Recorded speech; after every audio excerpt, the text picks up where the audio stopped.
ఎందుకు ఆలోచించాలి మావిగన్ గురించి చెప్పండి. ఎందుకు ప్రజలు ఆలోచించాలి? ఎందుకు అమరావతిని కాదనుకొని దీని గురించి ఆలోచించాలి? మావిగన్ కాకపోతే మచిలీపట్నం, విజయవాడ, గుంటూరు, తెనాలి మధ్యలో రాజధాని ఆలోచించమన్నాడు. ఆలోచించండి. కరెక్టే. అది ఎప్పటికైనా అదే మనకు దిక్కు అవుతుంది. కాదు, ఎందుకు మచిలీపట్నం, విజయవాడ, గుంటూరు, తెనాలి మధ్యనే మనకు దిక్కు అవుతుంది. అమరావతిని కాదని ఇది ఎందుకు ఆలోచించాలంటే ఏం చెప్తారు సార్? ఎందుకంటే మన దగ్గర డబ్బు లేదు, అప్పులు పెరిగిపోతున్నాయి.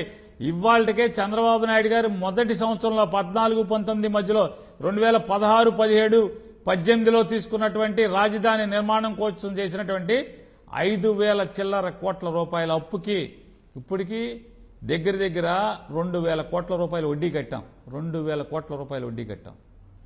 2,000 కోట్లు. ఇది ఇవాళ కాదు, 2022కి 2,000 కోట్ల రూపాయలు వడ్డీ కట్టాం.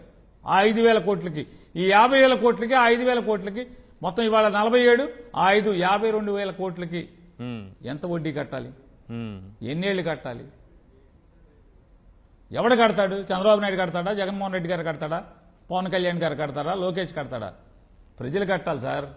ఈ రాష్ట్ర ప్రజలు కట్టాలి. అది సంపద సృష్టించదా అమరావతి అంత ఖర్చు పెడితే? సార్ అదే చెప్తున్నా. ఏది సంపద ఏదయ్యా చంద్రబాబు నాయుడు గారు? సంపద ఎక్కడ? అప్పులే తప్పితే, అప్పులు కుప్ప తప్పితే ఏది సంపద ఏదని అడుగుతున్నా. ఎక్కడ సంపద ఏది? చంద్రబాబు నాయుడు గారు, నారాయణ గారు చెప్పారండి, 1,200 ఎకరాలు, 1,400 ఎకరాలు మేము అమ్మామని. అవును.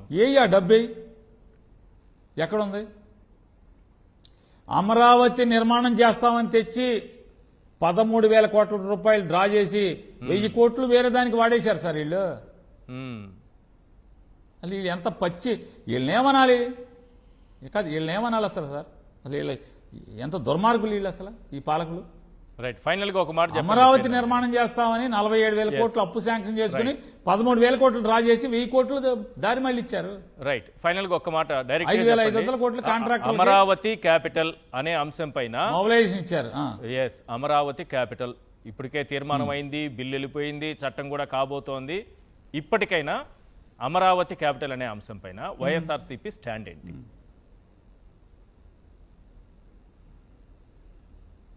సార్ ఈ రాష్ట్రానికి అంటే ఇంకా భవిష్యత్తులో మీరు ఒక మాట చెప్పండి. రేపు చంద్రబాబు నాయుడు గారు ఈ టర్మ్ అయిపోయేప్పటికీ అది 50లో ఉంటుందో 60లో ఉంటుందో అన్ని వేల కోట్లు అప్పు చేస్తాడు సార్. ఓకే. అప్పు తీరదు. ఇప్పుడు చంద్రబాబు నాయుడు గారి దగ్గర 6,000 కోట్లు, ఇంకా 6,000 ఎకరాలు మా దగ్గర ఉందన్నాడు. ఈ 6,000 కోట్లు ఈ అప్పు తీరవటానికి అసలు వడ్డీ కడతాకి వస్తుందా? పనికి వస్తుందా అండి? సరిపోద్దా? రేపు నెక్స్ట్ 2029లో వచ్చే గవర్నమెంట్ అసలు అప్పు ఇచ్చేవాడు ఎవడు ఉంటాడు అసలు రాజధాని పేరు మీద? అసలు మిగతా రాష్ట్రం అంతా ఏమైపోవాలి? మొత్తం ఈ రాష్ట్ర జనాలందరినీ కూడా 5 కోట్ల మందిని తాకట్టు పెట్టేసి, వాళ్ళ జీవితాలను తాకట్టు పెట్టి మొత్తం అమరావతి మీదే తీసుకొచ్చి అప్పులు మొత్తం పోసేస్తే అసలు మిగతా రాష్ట్రం ఏమైపోవాలి?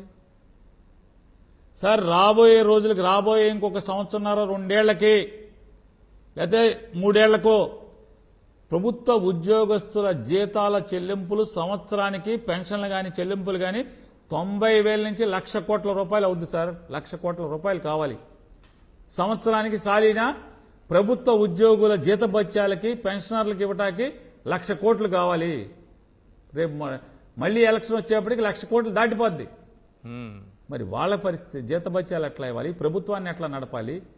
మరి రాష్ట్ర ప్రజల యొక్క ఆకాంక్షలు, కోరికలు, వాళ్ళ అవసరాలు ఎలా తీర్చాలి? ఏంటి అసలు నాకు అర్థం కాదు. ఏం జరుగుతుంది? ఈ రాష్ట్రం ఏమైపోయింది? 2014లో చంద్రబాబు నాయుడు గారు గెలవడం ఈ రాష్ట్రానికి దరిద్రం అన్న పరిస్థితి ఇవాళ కాకపోతే ఇంకొక 5 ఏళ్ల 10 ఏళ్ల తర్వాత మనం ఆలోచించాల్సిన పరిస్థితి వస్తుంది. అప్పటికి అంతా అయిపోద్ది. మొత్తం పాపర్లు అయిపోతాం అందరం, అప్పులు పాలైపోయి. ఏం చేస్తారు? కాబట్టి జగన్ గారు చెప్తున్నాడు, అయ్యని కర్మ మీద అయిపోయిందయ్యా, ఇప్పటికైనా అప్పులు చేయకుండా ఈ ప్రాంతాల్లో చేస్తే గుంటూరు, విజయవాడ, మచిలీపట్నం పోర్ట్ ఉంది, లేదా తెనాలి, ఈ మధ్యలో ఏదో చేసేయండి అయ్యా, జోనింగ్ చేయండి.